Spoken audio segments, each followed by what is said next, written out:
Hello, all you people who are the fans of sports. My name is Francisco Mendoza, host of the LowDown.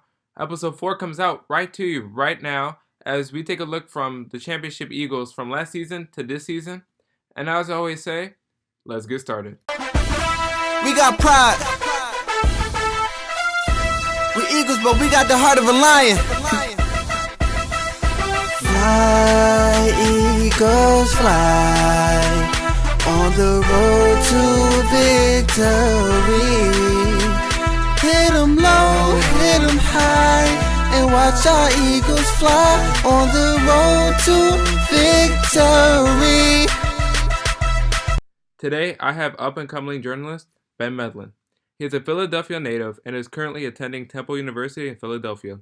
He writes for Eagles Nation on Twitter, one of the most popular Eagles pages. He is also involved at WBCB 1490 AM as a broadcaster and reporter. So how are you doing today? I'm good, Francisco. Thanks for having me on here. I really appreciate the platform. So we all know what happened last season as the Eagles finished the season 13-3 and had two outstanding quarterbacks lead them to the Lombardi Trophy over the New England Patriots. So take me through that season from the beginning game against the Redskins until the final game that won them the Super Bowl. Yeah, I mean, last season was a ride. I mean, definitely. Us Eagles fans in Philadelphia kind of get our hopes up every time we start off hot. Obviously, the game against the Redskins, like you mentioned, I thought we played pretty well. Then we lose to the Chiefs, and then we kind of go on a roll. It was a pretty good season. It kind of didn't end the way they drew it up, obviously, in that fashion. But hey, we got a Super Bowl trophy. I'm not going to complain. Right, we have the beginning of the season with Carson Wentz, and then unfortunately gets injured against the Rams, and then Nick Foles takes over, which he did a pretty good job. So, what game did you realize that the Eagles were Super Bowl contenders? Yeah, I mean, I don't know if it was a set game necessarily for me. Talking about that Rams game, like obviously a lot of people here in Philadelphia know that game pretty well, but that's a game I guess for me going into that game, like. I was like, okay, well, we have a chance to clinch the division here or a playoff spot here, and I know that this is a good team, and I really liked the Rams team, and I was like, okay, well, if we can beat this team, I'm sold. I mean, at that point, I already was. We were the heavy favorites, number one in the power rankings, whatever, maybe second, but that game, I guess, for me going into it was like, okay, we're going to do that. I was sitting in my living room watching the game, and it was kind of going back and forth, and as soon as Carson went down, it just, I guess, kind of the reverse effect for me. It kind of like, I was like, wow, okay, another season, in the books, and let's look forward until next season, kind of thing. Right. I would say that I knew that they were Super Bowl contenders when they demolished the Bears 31-3 at home. But of course, the season wasn't what we expected with all the positivity. Unfortunately, injuries are a main factor with Jason Peters, Darren Sproles, and especially the main one that had all the Eagles fans frightened about, Carson Wentz tearing his ACL against the Rams. Do you think the Eagles would have had an easier path to the Super Bowl if no one got injured? I thought that a lot of times. I don't really know. Me and my friends have that debate. The way that Nick Foles really came in there, he had a great game against the Giants. I believe it was his first game in there. And then the Raiders was kind of shaky. It was really bad weather. And then against the Cowboys, that was the last week of the season. His performance in, I don't really count the Falcons game. He was getting warmed up. His performance in the NFC Championship game and the Super Bowl, I don't know if there's a quarterback in the league that could have performed the way he did. So saying that Carson being in there, I think obviously Carson Wentz is a better quarterback, but I don't know if he would have been able to match that performance that Foles had. I don't know why Foles had that. I mean, maybe it's his experience. He's been in the league a while. I don't think anybody could have matched that. He played ridiculous. Right, and speaking of the Vikings games, playoffs happened and the Eagles barely beat the Falcons, destroyed the Vikings, and barely came out to the Super Bowl with a win. What, out of the three games, which one surprised you the most? Yeah, I mean, now in hindsight, I'm not very surprised, but I guess in the moment, the Vikings game, just because of, again, for me, I knew the Vikings were a defensive team. Their offense, I'm not completely sold on. Case Keenum, I wasn't completely sold on. So I wasn't too worried. And our defensive line will hold up and get to the quarterback. So I wasn't really worried. But to way that they did very much surprised me, especially coming off of that game against Falcons. You'd barely win 15 to 10. If Matt Ryan found Julio in the end zone, it was over. So they barely escaped that game, and then to beat them, I think it was 38-7. To beat them the way they did, that really surprised me. Yeah, like you said, Nick Foles, you barely beat the Falcons on the team they are. They beat the Rams, so I already knew that that game was going to be kind of hard. Like you said, easy path against the Vikings, and we come out with the Super Bowl. So next season, which is right now, is happened, and Carson was hurt for the first two games. Alshon is still out. Possibly could come back to play Sunday, if not next Sunday. Jason Peters is still questionable, and the Eagles don't have Ajayi or Sproles right now, but should be ready for action on Sunday, as Coach Doug Peterson said. I think I already know your answer, but who do you think the Eagles need to stay healthy to make it to the Super Bowl and win it again? Yeah, I mean, like you said, you already know my answer. It's going to be Wentz. But, the bodyguard, Jason Peters, is, he's a great offensive lineman, and we need him to stay healthy too. Sproles, I want him to stay healthy. Ajayi, I want him to stay healthy. But we're pretty solid at the running back position, I would say. But yeah, you want to see those guys healthy.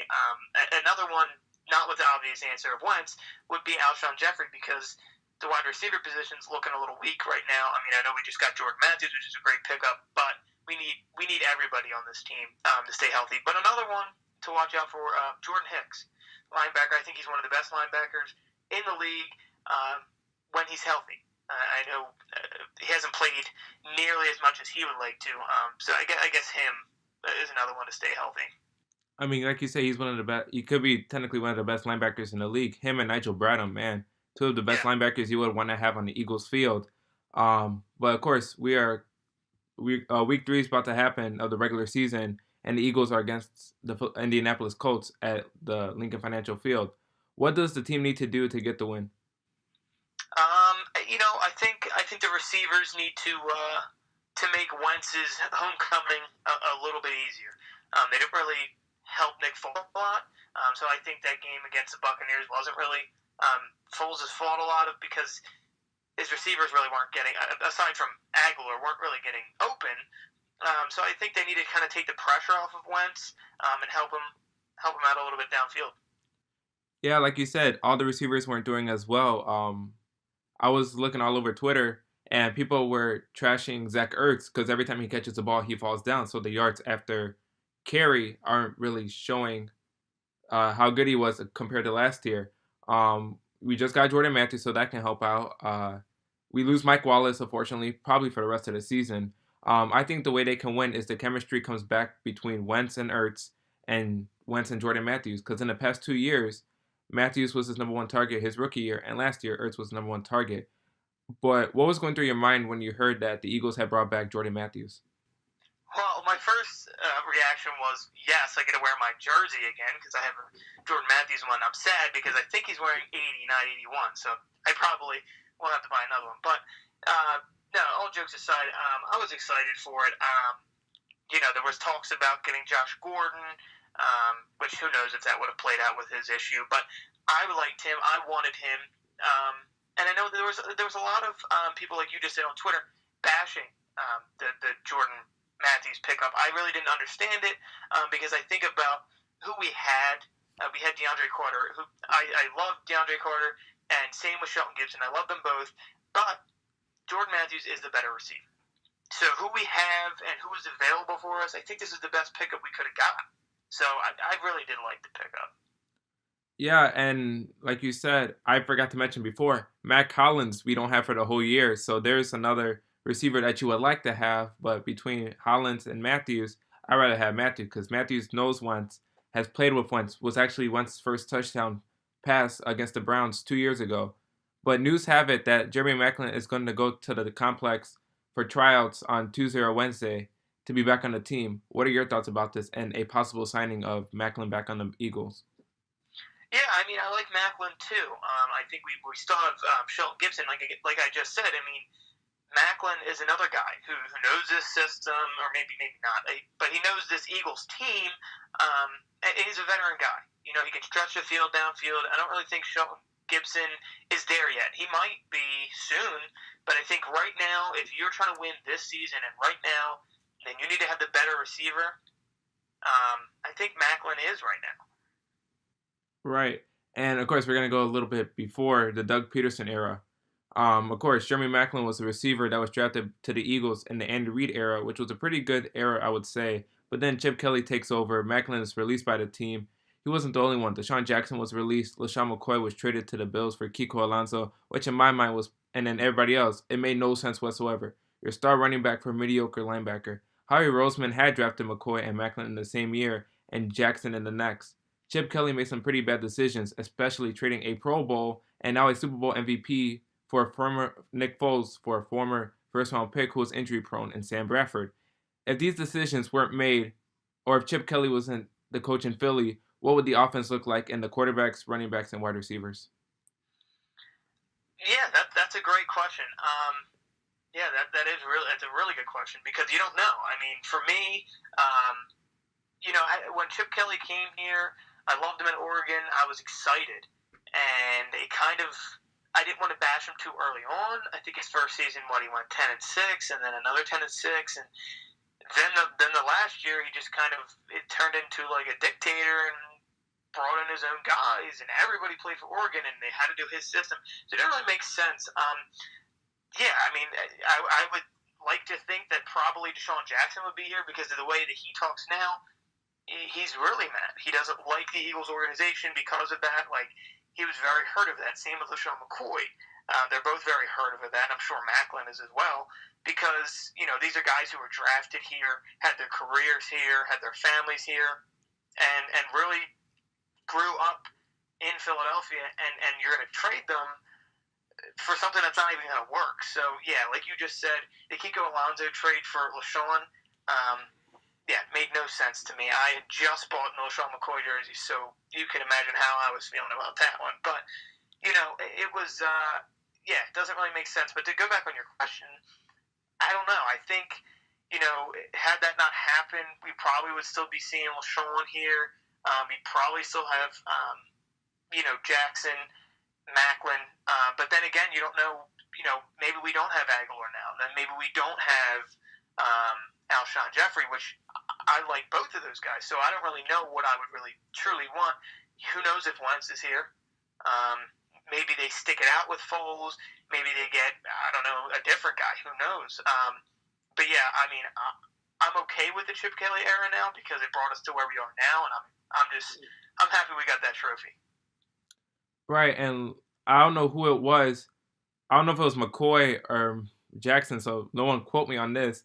But one of them was the one who said, Alshon, come to Philly. They're going to need you. And it worked out because we outbid the Colts on Alshon Jeffrey. But if I had to look at that team, I would say quarterbacks Wentz and Foles again. Running backs McCoy and Ajayi. Wide receivers Jackson, Macklin. I would still say they pick up Aguilar and Jeffrey because, you got to stick with what you drafted. And there's that. But yeah, last year Nelson Aguilar came through and helped the offense, and Corey Clement as well helped out, and especially had a touchdown in the Super Bowl. Who do you think is going to come through this year to help the Eagles go back to the Super Bowl? Yeah, I mean, I like Dallas Goedert as a good. He hasn't really been getting into the action as much, but I think he is a great tight end, complimentary of Zach Ertz. And Zach Ertz, another guy. I think he could be another it factor because he's really a great and elite tight end. I think. I know the first two games, like you said, he was a little slower, but I think once Wentz is back in there, it'll be like bread and butter. I think they'll be fine. As for like a standout star, yeah, I mean I'm not really sure. I always like the defensive line. I think they're always going to be there. Obviously, you have Michael Bennett in there, and I know he wasn't getting as many probably snaps as he wants, but yeah, I think the defensive line is probably going to be that it factor in the entire defense. Right, and like you said, Dallas Goedert, first two games, he's not really getting all these throws as he did in preseason because everyone loved him in the preseason. Zach Ertz, Carson Wentz is probably that chemistry that needs to come back. I would say it's Jordan Matthews. First touchdown of Wentz's career was thrown to Jordan Matthews. And on one of the pictures on Instagram, one of the Eagles fan pages, when he had signed when the Eagles had signed Jordan Matthews, I said I'm calling it right now. Wentz to Jordan Matthews, first touchdown on Sunday. So hopefully I'm right about that. But how far do you think the Eagles will go? And if they play in the Super Bowl, who will they be playing? Yeah, I mean, obviously as an Eagles fan and living in Philadelphia, I'm not going to sit here and say they're not going to make the Super Bowl.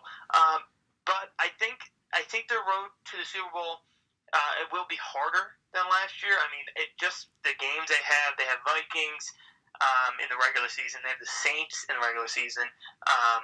Rams, Jaguars. I know I'm probably missing a few, but they have a lot. And then there are divisional games, which I think you can have in a divisional game. But I think they're playing pretty much every NFC powerhouse, and I think the NFC is really, really strong this year. So I think if like Aaron Rodgers stay healthy, like you can see the Eagles match up against them in the playoffs. I don't know if they'll have home field again. I certainly hope they do. But let's just say they get to the Super Bowl. I think if they get there, I mean, I don't know another team that's gonna take down Belichick and Brady. So I would say it probably would be a rematch if the Eagles do make it there. I don't think with the Steelers this year, they're really, they're all lost in their locker room. So yeah, I guess I would say probably the Pats. Yeah, the second closest that could have made the Super Bowl last year was the Jacksonville Jaguars. Just beat them in the regular season against the Patriots last week. So if it's not the Jaguars, then of course it's the Patriots because Brady is always known for postseason performance. So yeah, I would say Eagles and Patriots or Eagles and Jaguars. Of course, this is I don't know how you can answer this question. Do you see Nick Foles and Carson Wentz? Do you see Carson Wentz throwing a touchdown to Nick Foles throughout now to the Super Bowl? That's a great question again because you never know. I mean, with Doug Peterson's play calling and obviously Foles has shown twice that he can catch pretty well. Yeah, I think that'd be a nice treat that Peterson could throw in for Eagles fans. I would like to see that. Another Philly special, part 3 actually. Last question: if you had a chance to meet an Eagles player, past or present, who would it be? Probably the obvious answer is probably Carson Wentz. It's his third year, and he pretty much I could still make an argument that he was the MVP last year. We won't get into that one, but I think probably Carson Wentz. He does a lot for the community. He just seems like a wholesome guy. I know he just opened up a food truck that's I think free for everybody in Philadelphia. So yeah, probably Carson Wentz. If not Carson Wentz, Malcolm Jenkins. I think I like or Chris Long. Both of those guys really bringing in attention and using their platform to the best of their ability. So I think any of those guys are really class acts. But I think anybody on that Eagles roster really is a stand-up guy. Well, that's all the time in today's show. Thanks to Ben Medland for being a guest on today's show. Make sure you follow him on Twitter at Ben Medland right away after the show. Stay tuned for more podcasts coming out. But for now, this has been your host, Francisco Mendoza, on the LowDown. Until next time, but for now, stay smooth and stay tuned.